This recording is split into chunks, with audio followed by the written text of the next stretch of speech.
I loved her before I even knew how to explain love, Lily Whitmore said. And the small funeral room went so still that even the air conditioner sounded too loud. Her voice did not rise. It barely carried past the front pew, but it landed hard enough to stop both of her parents where they stood.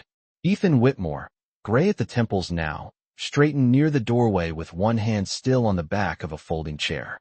Claire Whitmore, elegant in black wool and pearls that caught the cold chapel light, slowly turned toward her daughter as if she had misheard something sacred.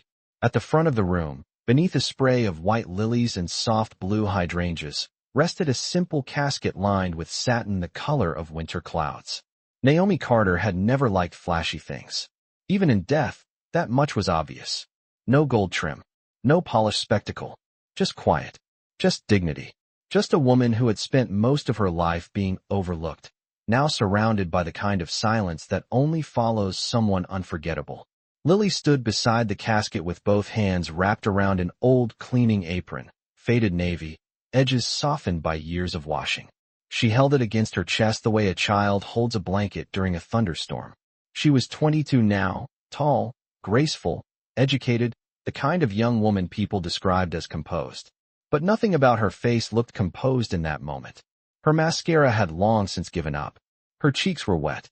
Her mouth trembled every time she tried to breathe too deeply. Ethan had seen his daughter cry before. When she broke her wrist at 9. When the family dog had to be put down. When she left for college and hugged Claire in the driveway under a bright August sun. But this was different. This looked older than tears. This looked like grief with roots. Claire took a careful step forward, her heels quiet on the chapel carpet. "Lily," she said softly, the word almost disappearing before it reached the aisle. But Lily did not answer. Her eyes stayed on Naomi's still face, on the folded hands that would never again smell faintly of bleach and lavender, on the familiar softness now gone impossibly still. The funeral director had done his best, but no careful lighting could put warmth back into Naomi's skin. And still, Lily kept looking at her as if love might. Outside, rain ticked gently against the narrow stained-glass windows, not a storm, just a steady April drizzle that turned the world beyond the chapel into watercolor. A few people remained in the back rows, former neighbors, a retired doorman from Naomi's building, a nurse from the clinic down the block, 2 women from church with tissues folded into their palms. None of them spoke.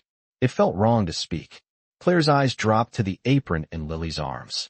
There was a stitched name on the front pocket, nearly rubbed away with time. Naomi. She frowned, not from disapproval but confusion, because she had never seen her daughter hold anything with that much need. Ethan swallowed, his throat tight. "Honey," he said, careful, unsure. "Why that?" Lily finally looked at him then, and something in her expression made both of her parents go still all over again. It was not anger. It was not accusation. It was something worse. It was truth arriving late. She pressed the apron tighter to her heart and whispered, "Because when I was little, that was the first place in the world that ever felt safe." The ride home felt longer than the 32 minutes it had always taken from the chapel to the Whitmore estate. Rain slid across the windows in thin silver lines, blurring traffic lights into soft red and green stains. No one turned on the radio. The heater hummed low beneath the silence, and the only other sound in the car was the faint rustle of Naomi's apron in Lily's lap every time she tightened her grip on it. Ethan drove with both hands on the wheel, eyes fixed ahead, jaw locked in the careful way it always did when he was thinking too much and saying too little. Claire sat in the passenger seat with one arm folded across her waist, her fingers resting near her collarbone as if she were holding something invisible in place. Twice she looked back at Lily in the rearview mirror. Twice she opened her mouth. Twice she stopped herself. But grief has a way of loosening questions people should have asked years ago. By the time they reached the long curve of the private road leading to the house, Claire could not hold it in any longer. "Why did you love her that much?" she asked. Quietly, and the question landed in the car with the weight of something overdue. Lily did not answer right away. She looked out the window toward the tree line, where bare branches scratched against a gray sky and the old iron gate came into view through the drizzle. Her reflection in the glass looked younger like that, softer, almost ghosted over the dark world outside. "I did not love her that much," she said at last, her voice worn thin from crying. Claire turned halfway in her seat. Ethan's hands tightened on the wheel. Then what was it? Claire asked. Lily lowered her eyes to the apron. Her thumb moved slowly over the faded stitching on the front pocket, tracing Naomi's name like a prayer she had memorized before she could read. I trusted her that much, she whispered. No one spoke after that. The gate opened. The car rolled forward. And as the house came into view, broad and white and perfect behind rows of trimmed hedges, memory moved through Lily like a draft under a locked door. The first time Naomi Carter stepped into that house, she had worn gray sneakers with tired soles and a cleaner's uniform one size too big in the shoulders. She arrived on a Tuesday in late October, just after 7 in the morning, when the sky was still pale and the kitchen windows held the last blue of dawn. The agency had sent her to cover a 3-week staffing gap. Temporary. Replaceable. Easy to miss. The house manager led her through the back entrance with brisk footsteps and clipped instructions that sounded more like a warning than a welcome. Marble floors. Antique tables. Separate closet for supplies. Use the service hallway. Do not disturb the family unless spoken to directly. Naomi nodded, not offended, not surprised. She had learned a long time ago that wealthy homes had their own weather. Some felt warm and lived in. Some felt like museums with espresso machines. This one smelled expensive and tired at the same time. Fresh coffee, lemon polish, cold stone, the faint sweet scent of peonies from a vase in the front hall. Upstairs, someone was pacing. Downstairs, a dishwasher beeped into the quiet. Naomi tied her apron, rolled up her sleeves, and got to work. She wiped fingerprints from the glass near the staircase. She straightened a row of framed photographs nobody had noticed were crooked. She knelt to clean a faint scuff on the baseboard in the main hallway, and that was when she heard it. Not crying. Not exactly. More like the small, uneven breathing of a child trying very hard not to be heard. Naomi looked up slowly. At the far end of the hall, half hidden behind the carved banister, stood a little girl in white socks and a pale blue nightgown, one hand wrapped around the railing, the other clutching the sleeve of a stuffed rabbit with one missing ear. Her hair was tangled from sleep. Her face was solemn in that watchful way some children have when they have learned too early that moods can change a room. Naomi did not smile too big, did not wave. She only sat back on her heels and said, very softly, "Morning, baby." The little girl stared at her for one long second, then walked straight across the marble floor and wrapped both arms around Naomi's neck like she already knew exactly where safety lived. Naomi froze with the spray bottle still cool in one hand and the folded cloth hanging from her fingers.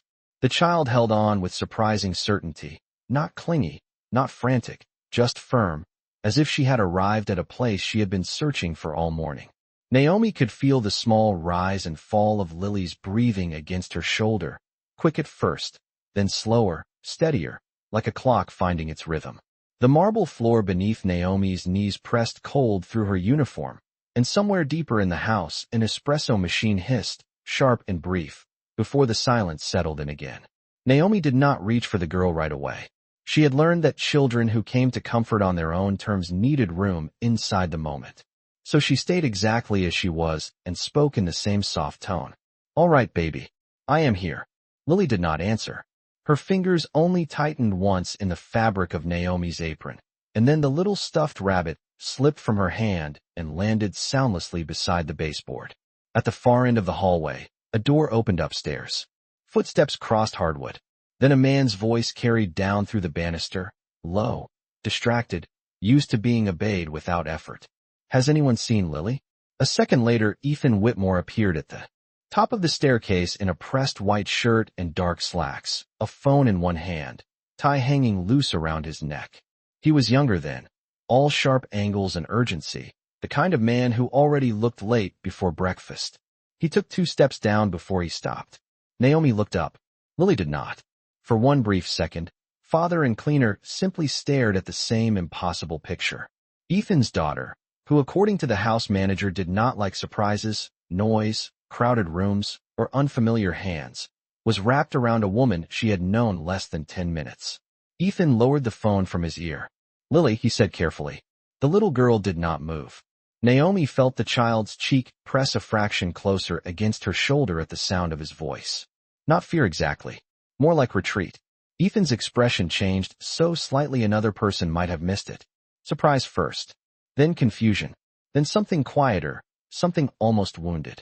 "Good morning, sir," Naomi said, still kneeling, still unwilling to force the child loose just to make the moment look proper. Ethan glanced at her name stitched over her pocket. "You are new." "Yes, sir." "Naomi Carter." He nodded once, but his eyes stayed on Lily. She does not usually do that. Before Naomi could answer, another set of footsteps entered the hall, quicker, cleaner, more precise. Claire Whitmore came around the corner in a silk robe the color of cream, one hand adjusting an earring, the other holding a tablet with a bright calendar open on the screen. She smelled faintly of expensive perfume, and sleep interrupted too early. "Ethan, the call with Boston moved to 8:30 and Lily still needs to be dressed," and her voice stopped. "So did she." Claire stared at the scene in the hallway as if a chair had started speaking. Lily, silent Lily, solemn Lily, who tolerated goodnight kisses like obligations and often turned her face away from nannies after a week or two, was holding on to the temporary cleaner as if she belonged there. Claire's brows pulled together. "What is going on?" Naomi finally lifted her free hand and rested it lightly between Lily's shoulder blades, not rubbing, not patting, just letting warmth exist. "I think," she said gently. She wanted a minute. Claire's mouth parted, but no words came out. Ethan stepped down one more stair, slower this time, his polished shoes soundless on the runner. The whole house seemed to pause around them. The gleam of glass frames, the scent of lemon polish, the pale morning light spreading across the floor. And in the center of all that expensive stillness, Lily Whitmore remained exactly where she was, holding tight to the one person in the house who had not asked anything from her at all. Claire recovered first, because people like Claire Whitmore had spent years learning how to smooth confusion into control before anyone else could notice it. She lowered the tablet to her side, straightened her shoulders, and gave Naomi a tight, polite smile that did not quite reach her eyes. "Lily, sweetheart, let go now," she said in the bright, practiced tone adults use when they need a child to perform normalcy on command. The little girl did not move. Naomi felt it immediately, the tiny shift in Lily's breathing, the way her small body turned a little heavier, not resisting, just refusing. Ethan came down the last few steps and stopped a few feet away, close enough to intervene, far enough to study the moment before he disturbed it. He had the look of a man trying to solve a problem with logic and finding no place to begin. Naomi kept one hand lightly at Lily's back and the other resting on her own knee. "It is all right," she said softly, not to the parents, but to the child. "You can take your time." Claire's expression flickered at that, not anger exactly, but discomfort. In her world, time was something people managed, scheduled, protected. It was not something that belonged to a 6-year-old in a nightgown standing barefoot on imported marble. "Lily," Claire said again, gentler this time. "You need breakfast, honey. Mrs. Donnelly is waiting upstairs with your clothes." At the name, the girl finally moved. Not because she wanted to. Naomi could feel that too. Lily loosened her grip one finger at a time, slowly, like letting go of a railing over deep water. When she leaned back, her face was quiet and unreadable, but a faint pink mark remained on Naomi's shoulder where the child's cheek had rested. Lily bent down, picked up her rabbit, and without looking at either parent, slipped one small hand into the front pocket of Naomi's apron, as if checking that it was still there. Then she pulled her hand back, turned, and walked toward the staircase. Halfway there, she stopped and looked over her shoulder. Not at Ethan, not at Claire, at Naomi. Just 1 second. Then she went upstairs, white socks whispering against the runner. The hall stayed silent after she disappeared. Claire exhaled first. "That was unusual," she said, and the words sounded too small for what had just happened. Ethan glanced toward the stairs, then back at Naomi. She usually keeps her distance with new people. Naomi rose carefully from the floor, joints stiff from kneeling, and smoothed the front of her uniform where Lily had wrinkled it. "Some children do not come close because they are comfortable," she said. "Sometimes they come close because something in them is tired of standing alone." Claire's eyes lifted sharply, as though the sentence had crossed a line she had not announced but always expected others to understand. Naomi did not press further. She had not said it to challenge anyone. It was simply true, the kind of truth that enters a room quietly and still makes people uneasy. Ethan's gaze lingered on her a moment longer. Then his phone lit in his hand, dragging him back into the day waiting to claim him. He looked at the screen, muttered a curse under his breath, and stepped aside to answer. His voice shifted immediately into business, clipped and confident, already halfway somewhere else. Claire tucked a loose strand of hair behind her ear and adjusted the robe belt at her waist. "You are temporary, correct?" she asked. Naomi nodded. 3 weeks, ma'am." Claire returned the tablet to her chest like a shield. "Good. Lily gets attached to routines, not people. It is better that way." Naomi said nothing. She only watched the staircase where the little girl had vanished, the morning light stretching pale across the marble, the house waking around them in polished silence. "Better that way," Claire had said. But less than 10 minutes after breakfast, as Naomi wiped down the sunroom doors and the scent of glass cleaner hung sharp in the air, she heard the quick patter of white-socked feet again, and before she could even turn, 2 small arms wrapped around her waist from behind, as if the child had come back for proof. After that, it became a pattern so quiet no one noticed it at first, then so precise no one could pretend it was random. Every morning, somewhere between the hiss of the coffee machine and the click of Claire Whitmore's heels crossing the foyer, Lily would find Naomi. Sometimes it was in the sunroom with a bottle of glass cleaner in her hand and the smell of lemon hanging in the air. Sometimes it was near the back staircase, where warm laundry steamed faintly from a rolling cart. Once it was in the library, where dust floated through a shaft of winter light, and Naomi was straightening the lower shelves no one else ever looked at. Lily never asked for permission. She never announced herself.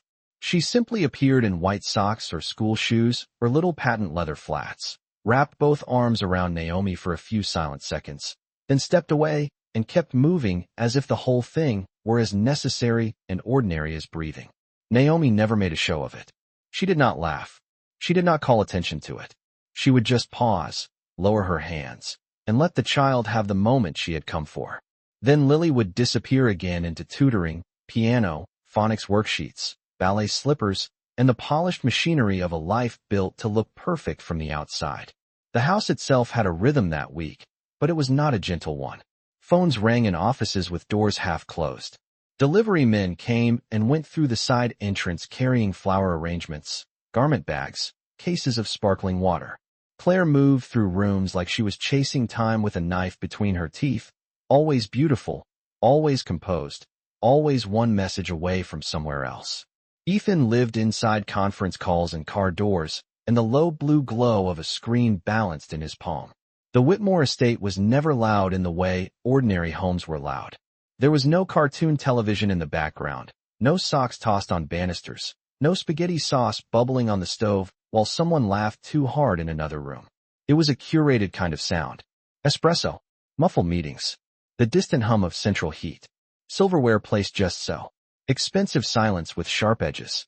And in the center of it, Lily moved like a little ghost with excellent manners. Naomi noticed things because women like Naomi had learned to read a room before stepping too far. Inside it, she noticed that Lily flinched whenever voices sharpened, even if they never rose very high.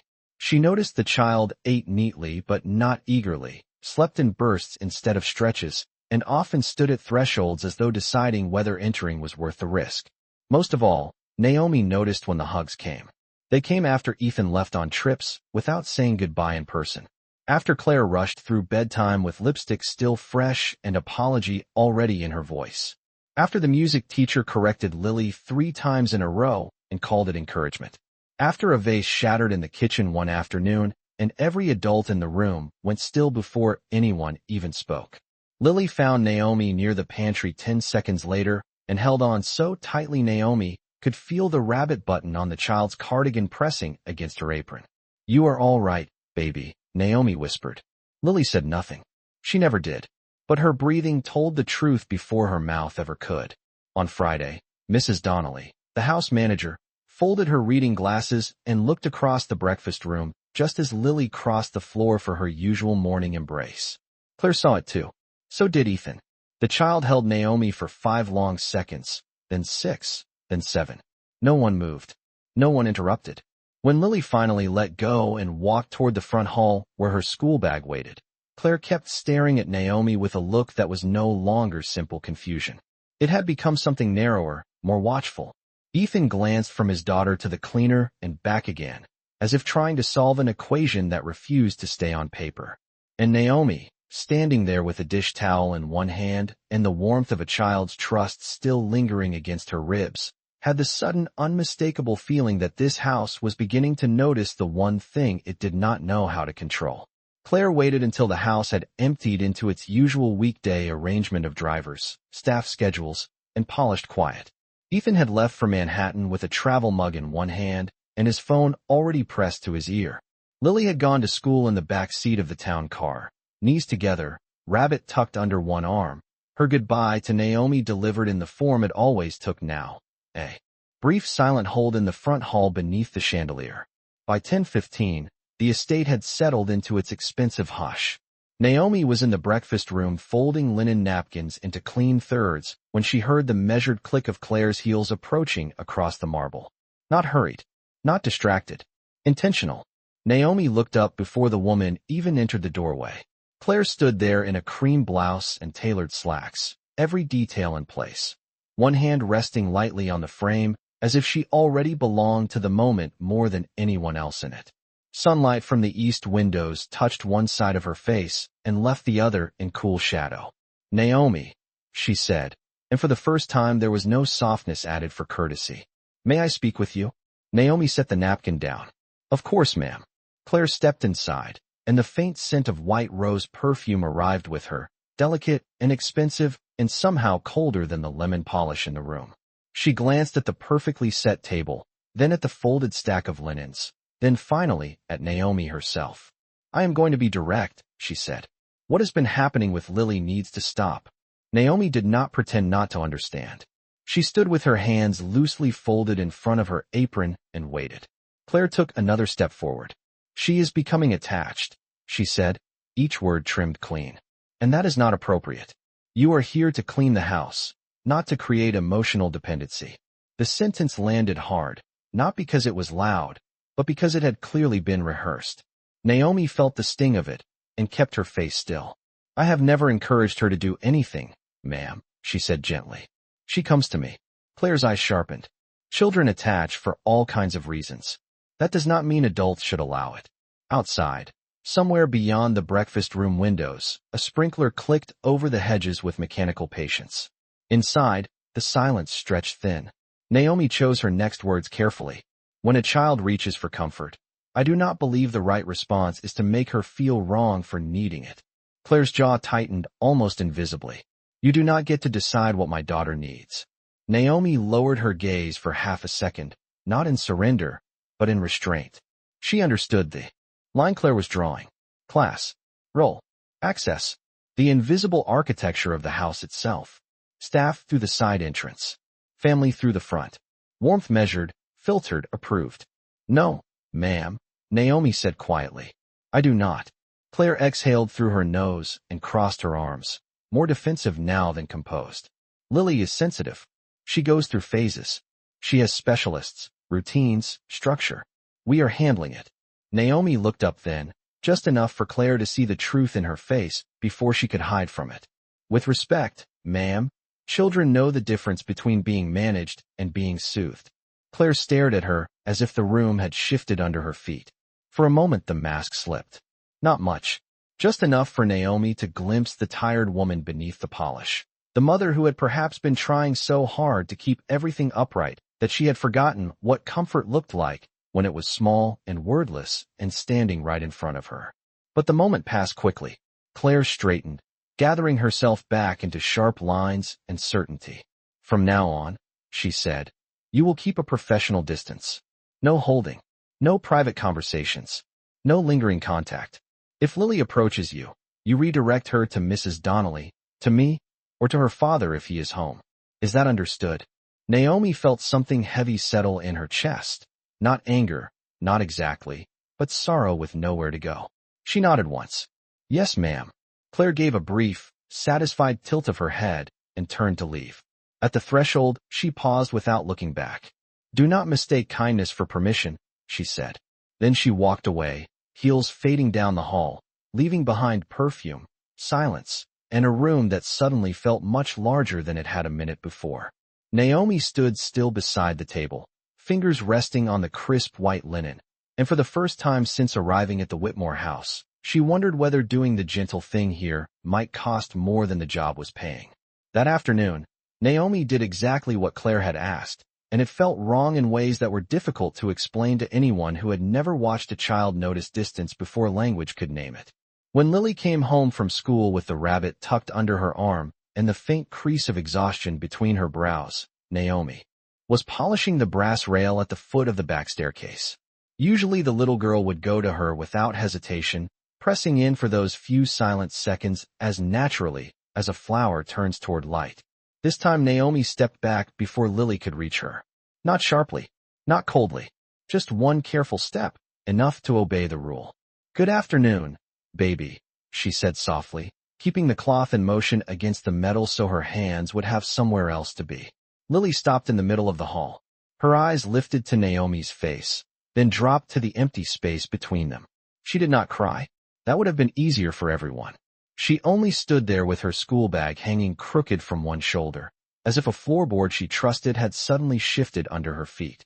Behind her, Claire was removing her gloves one finger at a time, watching. "Come along, Lily," she said. "Wash up before snack." Lily still did not move. Naomi felt the child's confusion like a draft through an open window. "Go ahead, sweetheart," she murmured. "I will still be here." It was the wrong sentence. The moment the words left her mouth, she knew it. Lily nodded once, too quickly, like children do when they are pretending a herd is small enough to carry by themselves, and walked away without touching her. Naomi kept rubbing the brass long after it no longer needed shining. The rest of the afternoon moved through the house in clipped sounds and polished surfaces. Claire took calls in the west sitting room with the door half shut. Ethan returned later than expected, the front door opening with a gust of cold air and city noise still clinging to his coat. Staff laid out dinner. The chandeliers came on one by one, soft gold reflected in glass and silver. Somewhere upstairs, Lily's piano lesson began, each note neat and obedient, but the pauses between them ran too long. Naomi worked through it all in silence, collecting stray cups, folding throws, wiping fingerprints from the refrigerator door that no one else seemed to notice. She did not go looking for Lily. She did not need to. Near 7:30, just as rain began tapping lightly against the kitchen windows, voices drifted down from the second-floor landing. Not shouting. Never that. The Whitmores did not raise their voices enough to be called loud. But tension has its own volume. Ethan's words came low and clipped, Claire's smoother but tighter, each sentence trimmed down until it sounded less like a conversation and more like glass set carefully on stone. Naomi could not make out every word, only pieces. "Schedule. Berlin. Not now. She is fine. You are never here." Then silence. Then a door closing upstairs with more force than the house was used to.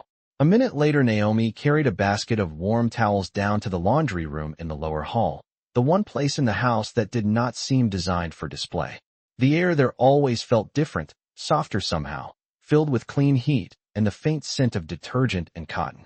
The washing machines gave off a steady mechanical hum, and the old dryer in the corner made a comforting thump every few seconds like a patient heartbeat.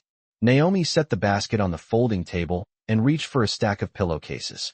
That was when she noticed the smallest thing first, not movement, not sound, but a pair of white socks visible beneath the hanging tablecloth on the workbench by the wall. Naomi went still. The socks did not move. Neither did she. Then, very gently, she crouched a few feet away and looked under the edge of the cloth. Lily was curled into the narrow shadowed space beside the laundry hamper, rabbit clutched to her chest, eyes wide but dry. She had not come for a hug this time. She had come for the room where Naomi's presence felt close enough to borrow, even if her arms were no longer allowed to be. Naomi did not reach under the tablecloth.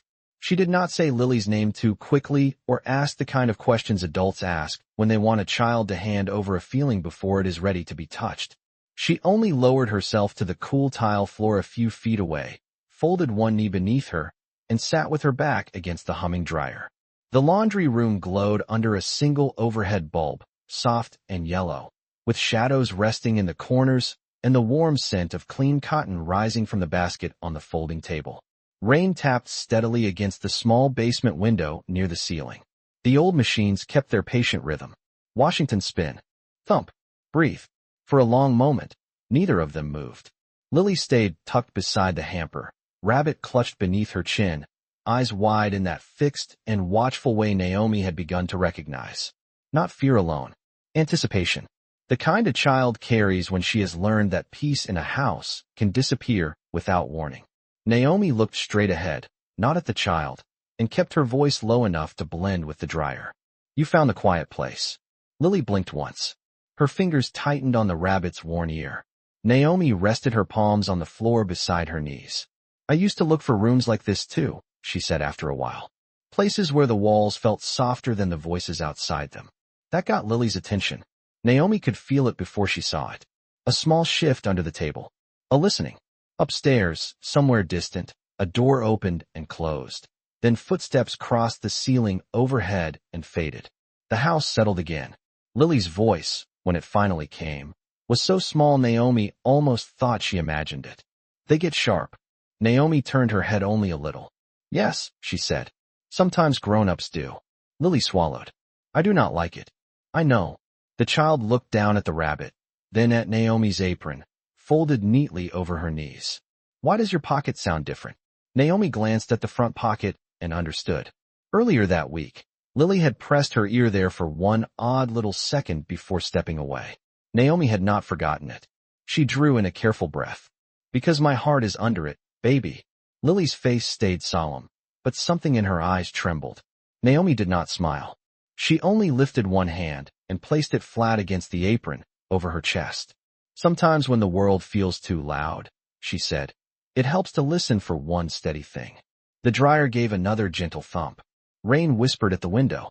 Lily studied her for a long moment, then slowly slid out from beside the hamper and crawled across the tile on her knees. Not dramatic, not desperate, just certain in the quiet way she did everything important. She stopped in front of Naomi and hesitated there, waiting for something that was not exactly permission and not exactly permission's opposite. Naomi did not open her arms. She remembered Claire's warning too well. So, she stayed still and let the child choose. Lily leaned forward until her forehead rested lightly against Naomi's chest, right above the faded seam of the apron pocket. The contact was gentle, almost scientific, as if she were checking for something small but essential. Naomi could feel the girl listening. One heartbeat, then another, and another. Lily's shoulders dropped a fraction. Her breath eased. The rabbit slipped from her hands and landed in Naomi's lap. Upstairs, the Whitmore house remained large and beautiful and carefully arranged. But down here, in the room with warm towels and humming machines, a 6-year-old girl was not looking for affection at all. She was listening for proof that Safe was still alive. Ethan had come downstairs looking for a file he thought he had left in the mudroom. A blue folder stamped with numbers that mattered very much to people in conference rooms and not at all to children hiding from sharp voices. He moved through the lower hall with the distracted speed of a man still carrying his argument upstairs inside his shoulders. His tie was loosened now. His coat hung over one arm. The glow from his phone lit his hand as he scanned unread messages. But then he heard the dryer. Thump. Pause. Thump. Something about the sound made him look toward the laundry room before he reached the mudroom door. He stopped at the threshold and did not step inside.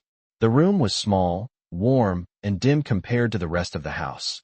Almost humble with its shelves of detergent, stacked towels, and one old floor mat curled slightly at the edges. Naomi sat on the tile with her back against the dryer, still as a church candle. Lily knelt between her knees, head resting against Naomi's chest, listening with the kind of focus Ethan had only ever seen in his daughter when she was trying to hear rain before it hit the roof. Neither of them noticed him. The rabbit lay in Naomi's lap. One of Naomi's hands rested open on the floor beside her, not touching, not claiming, simply there. The other hovered near Lily's shoulder without quite settling, as if she understood that comfort offered too strongly could feel like pressure instead of shelter. Ethan stood very still. He had spent thousands of dollars on specialists, child consultants, sensory tools, sleep charts, books with highlighted sections, and soft-spoken experts who taught breathing techniques in polished offices filled with wooden toys and neutral paint. He had rearranged business trips. He had approved weighted blankets, white noise machines, and a night nurse Lily never liked. Yet he had never seen her look like this. Not relaxed exactly. More than that. Safe enough to stop scanning the room. Safe enough to put her ear against another human being and believe the world would stay steady for a minute longer. Naomi's voice drifted through the warm air, low and even. There you go, baby. Just like that. One beat at a time. Lily did not answer. She did not need to. Ethan could see the change in the line of her shoulders, the way her spine softened a little more with every breath. The sight landed somewhere deep and unguarded in him. It was not jealousy. It was not even shame. Not yet. It was the colder, harder feeling that comes before both. Recognition. The realization that his daughter had found a harbor in the one place he had never thought to look. A floor. A dryer. A woman he had almost failed to notice because she wore a uniform and came through the back entrance. He should have cleared his throat. Should have made his presence known. Instead, he stayed where he was, hidden by the doorway, watching the soft yellow light touch the side of Lily's face while rain tapped faintly at the basement window. Upstairs, the Whitmore house still gleamed with wealth and careful order. But down here was the first honest peace he had seen in it all week. Then footsteps sounded in the hall behind him, quick and unmistakable. Claire. Ethan turned just enough to see her before she reached the doorway. She followed his gaze into the room, and the moment she understood what she was looking at, something closed across her face like a hand pulling shut a curtain. Neither parent spoke. The dryer thumped again. Lily remained with her ear pressed to Naomi's heart, unaware that everything was about to change. Claire stepped into the laundry room first, and the air changed with her. Not because she raised her voice. She did not. Claire Whitmore rarely needed volume to make a room tighten around her.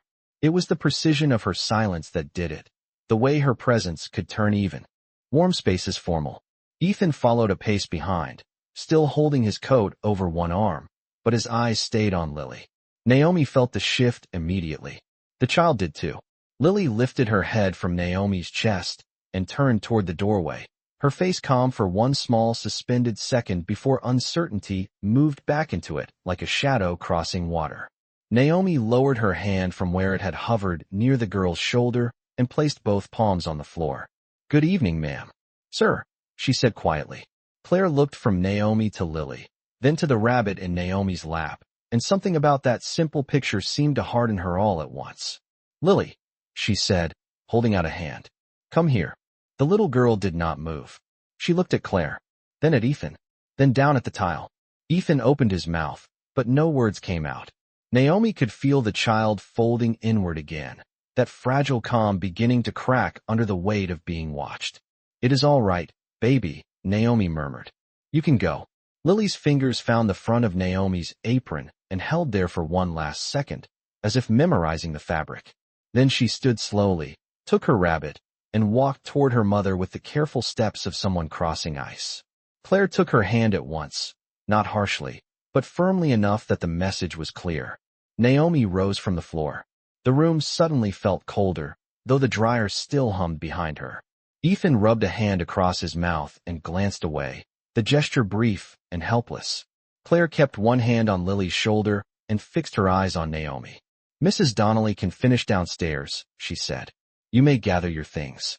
Ethan looked at her sharply. "Claire." She did not turn. "Not now." The words landed clean and final. Naomi stood very still. She had known, somewhere deep down, that kindness inside a house like this could become a kind of trespass the moment it was visible. Still, hearing the end of it spoken so plainly made something ache low in her chest. "If I have crossed a boundary, I am sorry," she said, and she meant it, though not in the way Claire would hear it. Claire's expression did not change. "This arrangement is no longer suitable." Lily's head lifted fast at that. Her face changed before. Anyone else could stop it, confusion first, then the first thin edge of panic. "No," she said, so softly it almost disappeared. Every adult in the room froze. It was one word, barely more than breath, but Naomi could tell from Ethan's face that it was not a word Lily gave easily. The dryer thumped once. Rain touched the basement window. "Lily," Claire said, bending slightly. "Naomi is leaving for tonight." "No," Lily said again, louder now, her fingers twisting in the rabbit's ear. Ethan took one step forward. "Maybe we should slow down." Claire straightened and looked at him with tired disbelief. "Slow down?" she repeated. Our daughter is hiding in a laundry room to listen to a staff member's heartbeat, Ethan. He had no answer for that. Only the helplessness of a man arriving late to a truth he did not know how to undo. Naomi swallowed, then crossed the small room to the shelf where her canvas tote bag hung beside the detergent. She took it down and folded her spare gloves into it with steady hands. She would not make this harder for Lily by arguing. Some losses had to be carried out quietly to keep from becoming something worse. When she turned back, Lily was staring at her as if the room itself were beginning to disappear. Naomi wanted, more than anything, to kneel and let the child come to her one last time. But Claire was watching, and the line had already been drawn. So Naomi only placed a hand over the pocket of her apron, right where Lily had listened before, and said in the gentlest voice she had, "You remember, sweetheart." One steady thing. Lily's eyes filled, but she did not cry. She just stood there holding her rabbit while Naomi walked past the humming machines, past the folded towels, past the two parents who still did not understand what they were taking away, and out into the long polished hallway where the house already seemed to be closing itself behind her. The rain had thinned to a cold mist by the time Naomi reached the bus stop at the end of the service road, but her uniform sleeves were still damp where the evening air had settled into them. The Whitmore house glowed behind the hedges, all warm windows and perfect symmetry, the kind of place that looked peaceful from a distance because no one could see what its silence cost. Naomi stood beneath the narrow shelter with her canvas tote against her hip and watched her own reflection tremble in the plexiglass as headlights passed on the road below. She should have felt angry. Most people would have. Instead, she felt tired in an older place than anger, the part of her that had learned years ago that some doors closed quietly and still left a bruise on the heart. Inside the tote, beneath a folded pair of work gloves and a paperback with a bent spine, her fingers found the small metal tin she always carried. She opened it with her thumb. Inside was a photograph no bigger than a recipe card, softened at the corners from being handled too often. A little girl with bright beads in her braids and a gap in her smile looked back at her from a summer long gone. Ava, 5 years old, standing on a church lawn in a yellow dress with one hand pressed over her chest, because she used to say she liked feeling her own heartbeat after running. Naomi traced the edge of the picture once, very gently. That was why she had known. Not from a textbook, not from training, from memory, from nights in a one-bedroom apartment over a laundromat in Newark, when storms pressed against the windows and Ava would crawl into her lap, frightened by the sound of thunder and the rattle in her own breathing. Naomi used to press the child's cheek to her chest and hum until fear gave way to rhythm. One beat, then another. A body could learn safety that way. A child could too. The city bus arrived with a hiss of brakes and a wash of damp yellow light. Naomi climbed aboard, paid her fare, and took a seat near the back. Across town, in a bedroom painted the color of morning clouds, Lily Whitmore sat upright against her pillows with the rabbit in her lap and her dinner tray untouched on the side table. The nanny had tried. Mrs. Donnelly had tried. Claire had stood at the foot of the bed in a cashmere sweater and careful patience, offering sliced apples, warm milk, a new bedtime story, all the clean solutions money and management usually supplied. Lily had accepted none of them. She was not crying. That worried. Even more. She just kept pressing one small hand flat against the center of her own chest, as if trying to hear something that would not stay steady enough on its own. Ethan lingered in the doorway, jacket off now, tie gone, sleeves rolled to his forearms. She has barely said a word, he told Claire in a low voice when they stepped back into the hall. Claire folded her arms and stared at the half-open bedroom door. She will adjust, she said, but the sentence came out thinner than she intended. Ethan looked at her. Will she? Claire did not answer. Down the hall, the grandfather clock marked another quarter hour. In Lily's room, the child slid sideways beneath the comforter, turned toward the wall, and tucked the rabbit under her chin. Then she placed her ear against the pillow and stayed very still, listening to the empty softness beneath it as if willing it to become the sound she had lost. On the bus, Naomi leaned her head back against the window and closed her eyes. In the dark glass, Ava's photograph rested like a second memory over her reflection.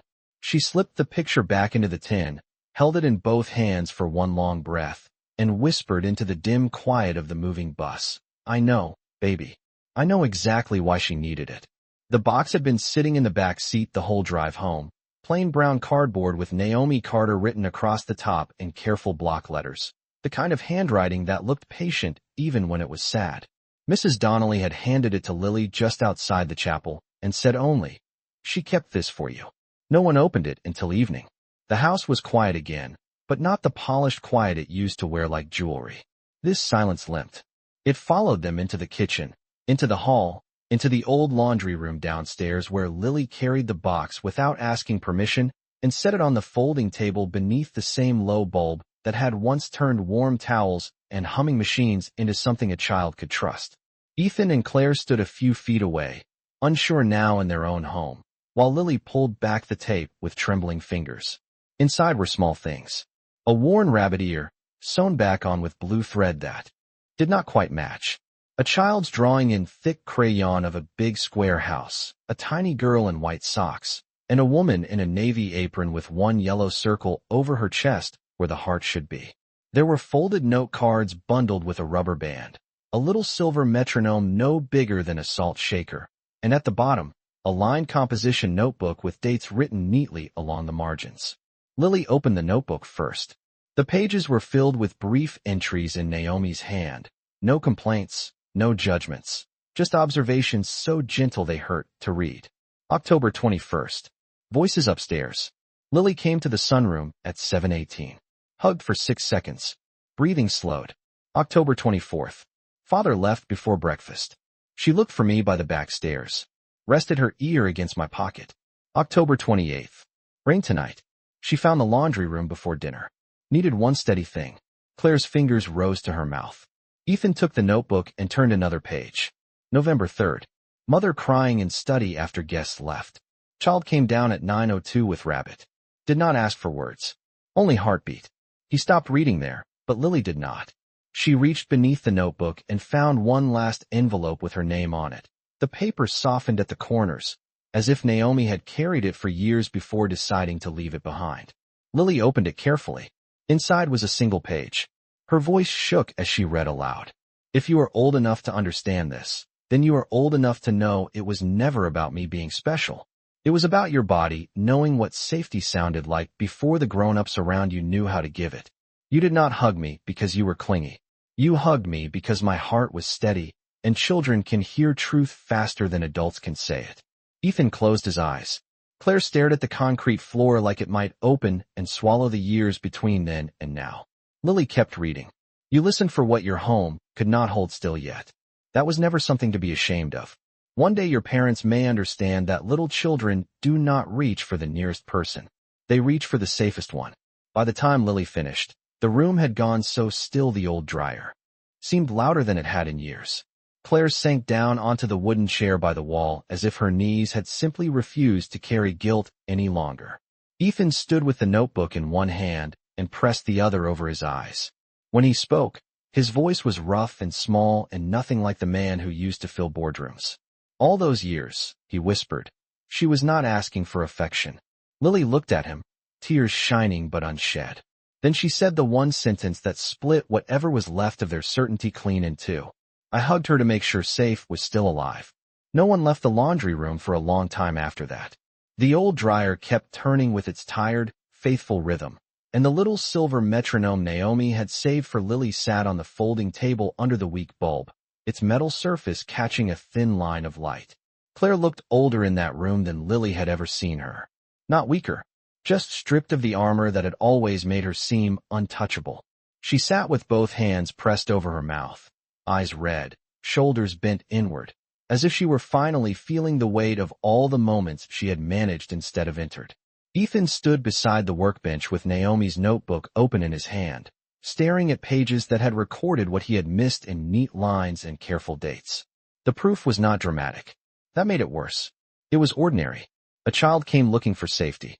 A woman with tired shoes and a steady heart gave it. Lily stood between them holding the letter, her fingers trembling against the paper, and for the first time in years neither of her parents tried to fix the moment with advice or timing or a better plan. Claire rose first. She crossed the room slowly, as if sudden movement might break something more delicate than silence. When she stopped in front of Lily, Her face crumpled in a way Lily had never seen before. "I am so sorry," Claire whispered. Not polished, not measured, just true.